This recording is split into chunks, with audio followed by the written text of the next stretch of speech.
Olá pessoal, então nós estamos aqui para mais uma aula de estrutura de aço e madeira 2, nossa aula de número 10, e hoje nós vamos aplicar aquelas equações, né, que nós tivemos na aula passada, tá?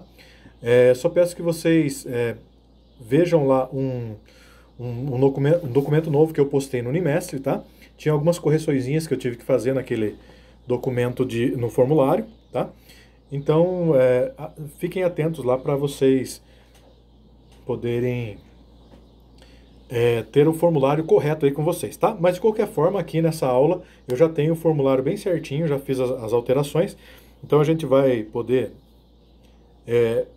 resolver um exercício prático dessa nossa aula de hoje, que são os estados limites do aço, tá? Então vamos fazer agora um exemplo de cálculo prático disso que a gente viu na teoria lá no formulário, tá? O exercício é o seguinte: dado o perfil, verificar o máximo momento fletor suportado pela viga em torno do eixo X, tá? Sabendo-se que o vão máximo dessa viga, o LB, é 11 metros, tá? Então nós temos aqui a seção dessa viga, é uma seção I, né? As medidas aqui estão em milímetro, então quando a gente for passar lá para o exercício tem que converter para centímetro normalmente, tá? Se não for eu falo ali na frente. E eu tenho o seguinte: o D 750, TW 8, aqui, né, é o meu eixo X, tá? Onde eu tenho que achar o máximo momento fletor, certo? Dessa viga aqui. O TF 12,5, o BF 320 e o B 160, tá? O exercício também me deu aqui, ó, o momento de inércia em X 134, 197 centímetros a quarta. Momento de inércia em Y 6, 830 centímetros a quarta. Ele me deu também a minha força de escoamento, né? Que é 25 kN por centímetro quadrado. Agora aqui, ó, o AF, ele disse o seguinte, o exercício. Ele disse que o AF, que corresponde aqui à minha mesa inferior, né? Poderia ser superior também, mas aqui ele deu na inferior as medidas, né?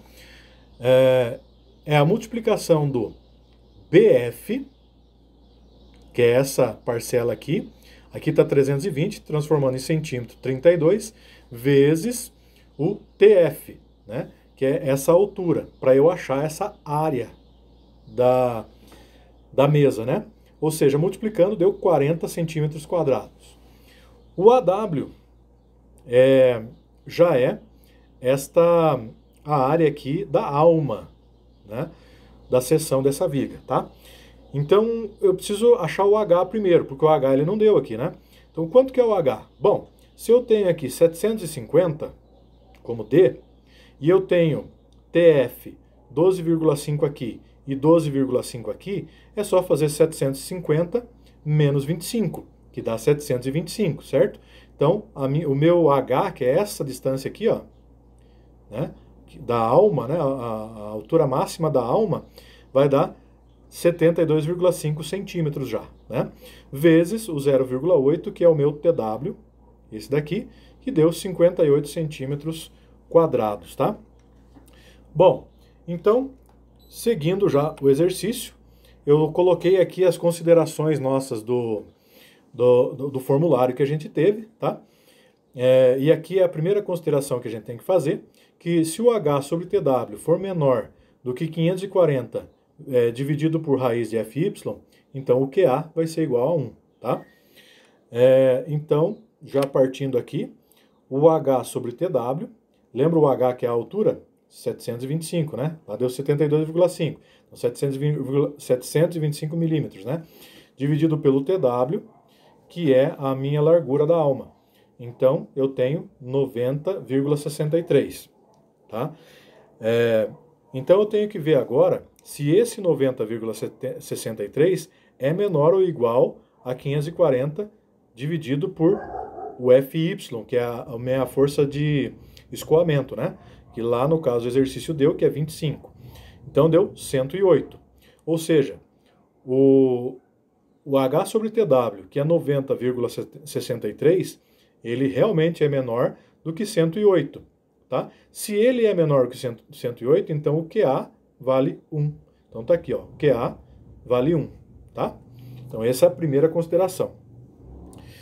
Seguindo agora, eu tenho essa segunda consideração aqui que eu tenho que fazer, que é, se o H sobre TW for menor ou igual a 70, então o KC, que é uma outra parcela que eu tenho que achar, é igual a 1. Mas se ele for maior do que 70, então o KC eu tenho que fazer essa equação aqui, tá? Para resolver. Então vamos ver aqui, ó, o cálculo do KC. Eu vou colocando aqui em cima, em vermelho, os valores que eu estou encontrando, tá? No exercício todo. Então, o H sobre TW eu já achei que é 90,63. 90,63 é maior do que 70. Ou seja, segundo aqui o meu formulário, eu tenho que utilizar essa equação aqui, tá? Ele deu esse valor, verificou aqui, né? Então vamos ver lá, o KC, então, é igual a 4,05 dividido pelo meu H sobre TW, né, que é 90,63, elevado a 0,46. Então, meu KC deu 0,51, ok? Mais um valor que eu achei aqui e ele já está aqui em cima, 0,51. Bom, então agora eu tenho que fazer essa outra verificação aqui, ó, o fator de minoração, né? Que é o QS. Então, o B sobre TF, se ele for menor ou igual a 80 sobre raiz de FY sobre KC, então o QS vai ser 1. Senão, ele vai ter essas outras duas verificações aqui, tá? Se ele for maior. Então vamos ver lá onde que ele vai verificar aqui. Veja só. Então o B sobre TF é 160, né? Sobre 12,5, que são valores que o exercício já deu lá em cima na seção da viga. Deu 12,8. 12,8 está aqui. Vamos ver se aonde que ele vai ser maior ou menor, né? Então, se eu pegar essa primeira parcela, 80, dividido por raiz de FY sobre KC, então o FY meu é 25 e o KC foi o que eu achei agora há pouco, né? Então, no final, eu tenho 11,42. A segunda verificação é 168 dividido por raiz de FY sobre KC, vai ser 25 dividido por 0,51, deu 24. Ou seja, o que verificou como sendo menor é o 12 aqui, né? Ou melhor, como sendo maior, né? É o 12,8, que é maior do que 11,42. Ou seja, o que verificou foi esse daqui, certo? Então, porque o que verificou aqui na equação foi essa primeira aqui, o 80 dividido por FY sobre KC. Essa daqui não verificou. Então, se eu olhar aqui no formulário, eu não utilizo essa equação aqui, certo? Eu utilizo essa daqui, ok? Então, aqui na frente eu tenho o QS é igual a 1,293 menos essa parcela inteira, 0,0036, vezes B sobre TF, que é o que eu encontrei agora há pouco, né? 12,8, que está aqui, vezes raiz de FY, que é 25, vezes o KC, que é 0,51. Então, fazendo essa consideração aqui, eu vejo que o QS é igual a 0,97, tá?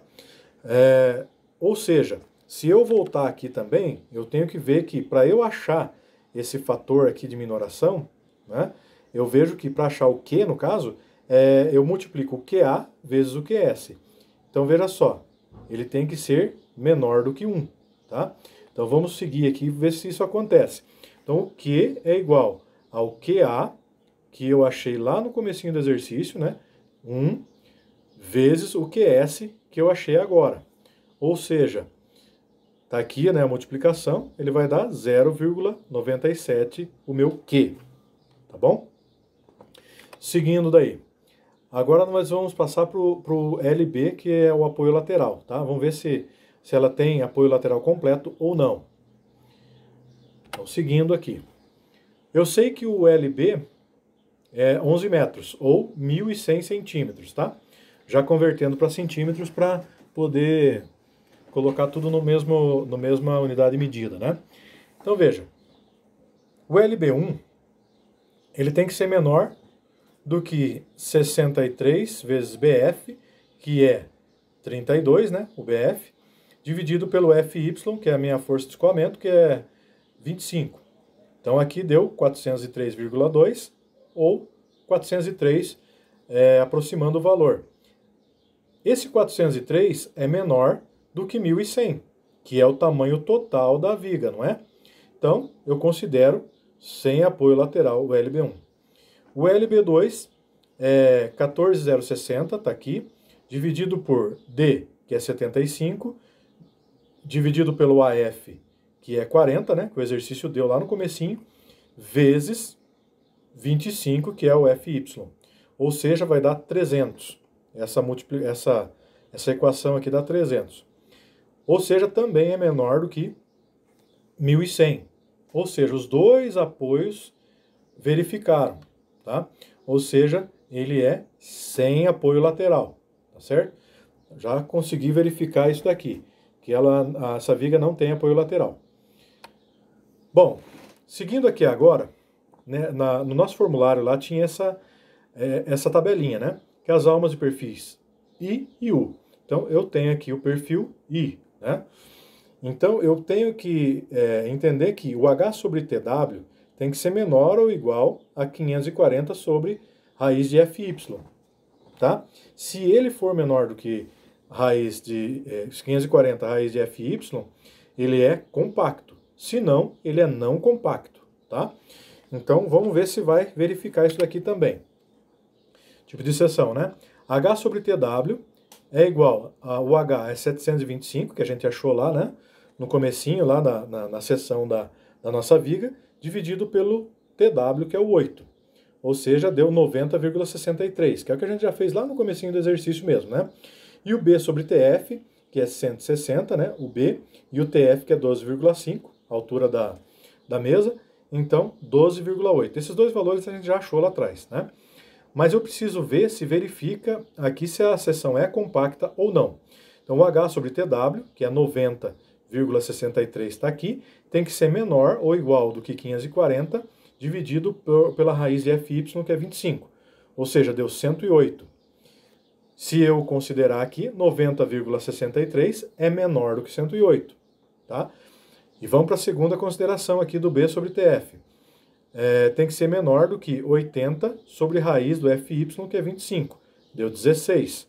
Ou seja, 12,8, que é o que eu encontrei no B sobre TF, é menor do que o 16 que eu acabei de achar agora. Ou seja, as duas equações verificaram. Portanto, eu tenho uma seção compacta. Tá certo?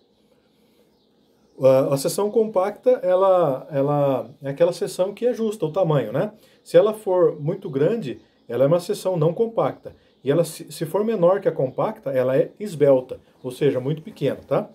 É isso que a gente tem no formulário lá que nos diz pra gente aí. Raio de giração. Então, essa aqui é a equação que eu vou utilizar no raio de giração.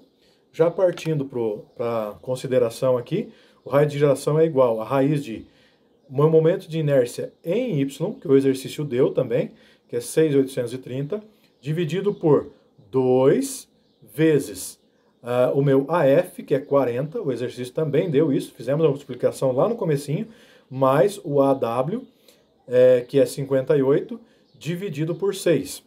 Meu raio de giração, 8,29 centímetros. Encontrei mais esse valor aqui, tá? Seguindo, eu tenho que fazer essa outra verificação. Primeiro pensando nessa primeira parcela aqui da equação, depois a gente passa para o FB' X e FB duas linhas X. Vamos ver se isso daqui vai verificar também. Então, outra coisa aqui. No caso de vigas biapoiadas, o CB vale 1. Tá? É uma verificação que também tem no formulário. Então, vamos lá. Agora sim, né? As equações. Então, aqui é a verificação que eu tenho que fazer. O LB sobre RT tem que ser maior do que as parcelas de equação, tá? Então, vamos ver se isso vai verificar aqui.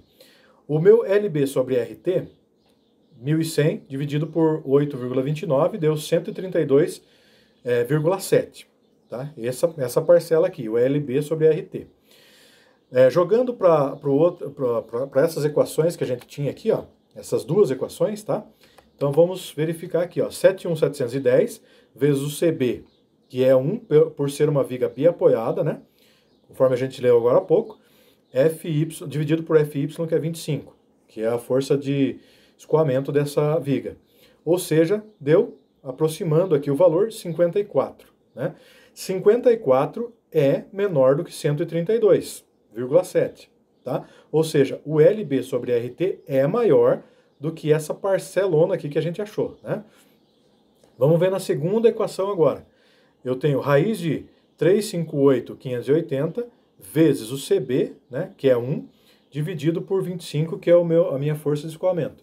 Então, eu achei aproximadamente 120. 120 é menor do que 132,7, que é o meu LB sobre RT. Ou seja, verificou também, porque o LB sobre RT 132 é maior do que 120 que eu achei. Portanto, os dois valores verificam, tá certo? Vamos passar agora para a segunda parte da equação para achar o FB' e o FB'' nessas parcelas aqui, porque os dois verificaram, certo? Vamos lá então. Eu preciso considerar também que 60% do FY, tá? Então, 0,6 vezes 25, que é a minha força de escoamento, deu 15, que é esse valor no final aqui, tá? Essas duas considerações finais, eles têm que ser maiores do que o valor que a gente vai achar na equação aqui, tá? Então vamos ver se vai acontecer isso mesmo. FB' é igual a 119,520, que é o valor que está lá na equação mesmo, no formulário, né? Vezes 1, que é o CB, por ser biapoiada, dividido por o LB meu, que é o comprimento total da viga, 1.100, dividido pelo raio de giração que eu encontrei agora há pouco, 8,29, tudo isso elevado ao quadrado. Então eu achei 6,79 kN por centímetro quadrado. Ou seja, 6,79 é menor do que 15, que é essa parcela aqui, né? Por enquanto verificou. Vamos ver o FB''x. 8,430 vezes 1, que é o CB, por ser uma viga biapoiada, né? Dividido por 1.100, que é o comprimento total da viga, vezes 75, que é o D, né? A altura lá da minha seção, dividido por 40, que é o meu AF. Tá aqui, né? 40, que é o AF. Então deu 4,09, certo?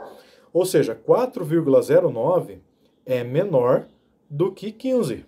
Ou seja, as duas equações verificaram, tá certo?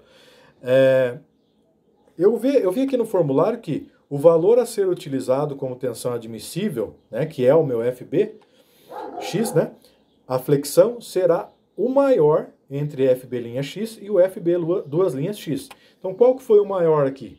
6,79. Então, o meu FB'x, por enquanto, é 6,79, porque eu achei só o FB''x, né? Então, eu considero esse valor aqui, que é aqui, ó, a minha tensão admissível à flexão, certo? Então, vamos lá.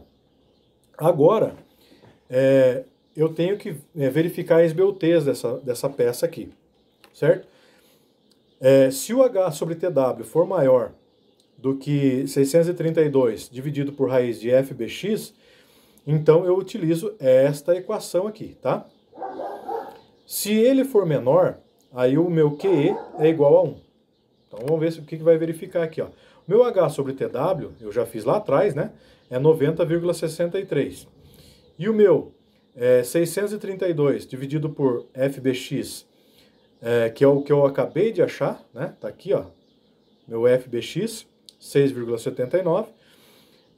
Lembrando que aqui, sempre quando o número for fixo na fórmula, ele é uma constante, então ele não muda, né? Deu 242,54. Ou seja, o meu H sobre TW realmente deu menor do que essa parcela que eu achei.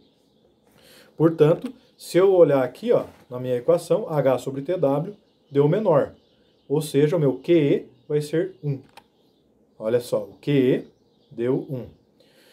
Bom, e para eu achar o FBX final, eu tenho que multiplicar o FB'(x), que é esse valor que eu encontrei agora há pouco, vezes o Q, que eu achei também agora há pouco, 0,97, vezes o QE, que é o que eu acabei de achar agora. Então tá aqui, ó, 6,79 vezes 0,97 vezes 1.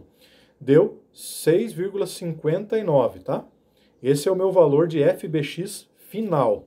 Esse aqui é o meu, aqui ó, a minha tensão admissível à flexão, tá?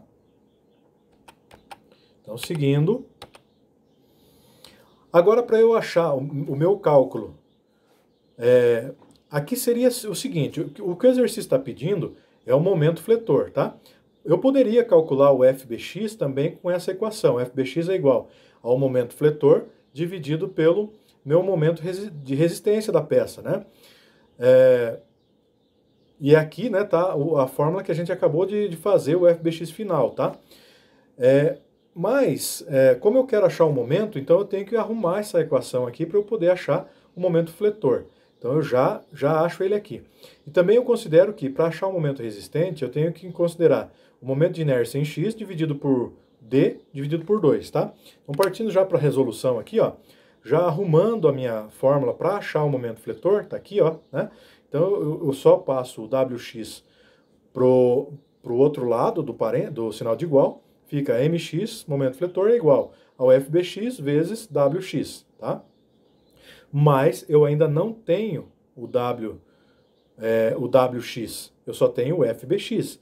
Então, para eu achar o WX, eu faço o seguinte, olha, momento de inércia dividido por D dividido por 2. O momento de inércia em X, o exercício deu, 134, 197, dividido por, o meu D é 75 centímetros, né? Dividido por 2, tá? Então, fazendo esse cálculo aqui, eu tenho 3.578,59 centímetros.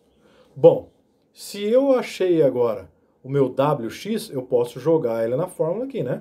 Então, momento de inércia é igual a 6,59, que é o meu FBX final, que eu achei agora há pouco, vezes o 3.578,59, que eu acabei de achar que é o meu WX.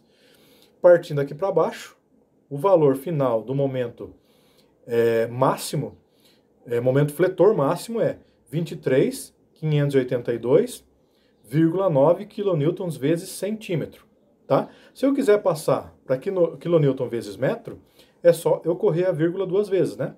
Então fica 235,829 kN vezes metro. Essa é a resposta final do nosso exercício, ok? Espero que vocês tenham entendido. Se não entenderam alguma coisa, eu peço que vocês me mandem uma mensagem aqui no YouTube mesmo, ou no WhatsApp, ou entrem em contato comigo de qualquer forma para a gente poder resolver as dúvidas de vocês aí, tá certo? Então espero que vocês tenham entendido e nos vemos na nossa próxima aula. Até mais!